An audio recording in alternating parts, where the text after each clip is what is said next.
మనకు school start అవుతున్నాయి. అవును, మనకి స్కూల్ స్టార్ట్ అవుతున్నాయి. ఒక మంచి టీచర్ని చూడాలి. అప్పట్లో పరమానందయ్య అనే గురువు ఉన్నారు. అప్పట్లో పరమానందయ్య గారు అనే గురువు ఉన్నారు. ఇప్పుడు ఎలా? మనం పోదాం, పరమానందయ్య గురువుని వెతుకుదాం. ఇంకా మనం వెళ్ళాం, పదండి. చలో.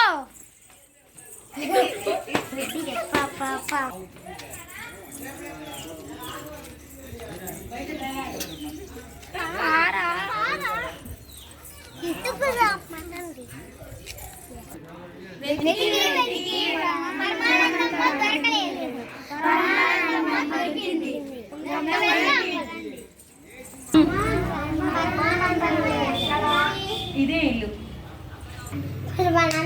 నమస్కారం.